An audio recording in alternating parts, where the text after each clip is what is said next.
The first thing my rheumatologist told me was, you don't want to Google this. So I was 22, I was a runner.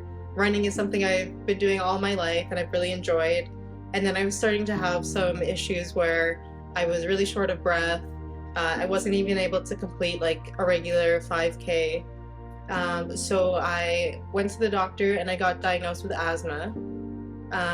And that still wasn't really solving my issues. So for about 2 years, I was struggling to breathe while I was running, and then it got worse and worse to where I was struggling to breathe just walking up the stairs. And then the one symptom that was very concerning was I was having a lot of chest pain.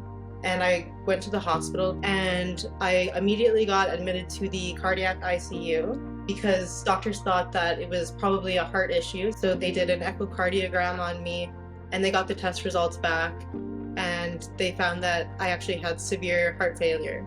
And they were talking about putting me on life support, doing a heart transplant, all these things. Luckily that didn't end up happening because they had put me on a bunch of cardiac medicines and that had kind of stabilized my heart rate. And so after about 2 weeks in the hospital, they said that I was good to go home.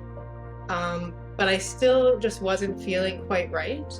I was still having chest pain. My eosinophil levels in my blood tests were really high, and that was just never addressed in the hospital. So 2 days later, I came back to the hospital and I got admitted again. And this time, my heart actually stopped. So doctors rushed in and they were able to get my heart going again. But this is when they realized, okay, it's not just a heart issue, it's actually something else. And that's when I first met my rheumatologist who diagnosed me with EGPA. So the first thing my rheumatologist told me when she gave me the diagnosis of EGPA was, you don't want to Google this, like you're just going to hear these sad stories, there isn't a lot of positivity out there, so it's just going to make you upset, don't Google it. So of course the first thing I did was Google it because I was so curious, and she was right. It was a lot of not great stories and not very much positivity.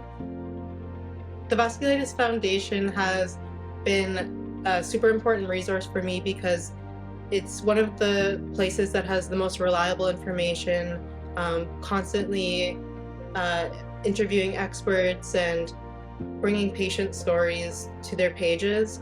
And it's been a huge resource in just making me feel like I'm not alone in any of my symptoms that I'm having. Other people have gone through the exact same things and come out the other side. And then it's great to hear expert opinions on new treatment options for vasculitis and the latest things that are going on in the community. There's not a lot of people in my area that have vasculitis, so I try to spread awareness as much as I can with my friends and family, posting about vasculitis on social media. And a lot of people have reached out to me just very interested in the disease and how it works. So I love to just spread that story and get as many people aware of it as possible. I would say the thing that gets me through the hardest days with vasculitis has been my family. I told my dad, like, I want to start running marathons again. That has been something was so important to me before, and I don't want to lose it now.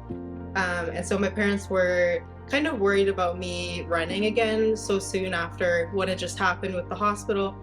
So my dad came with me and he signed up for the marathon with me for the first time, and we ran a half marathon together, and it was just the best bonding experience.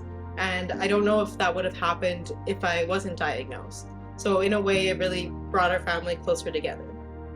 I would tell other people that are living with vasculitis that your life isn't over because of your EGPA diagnosis.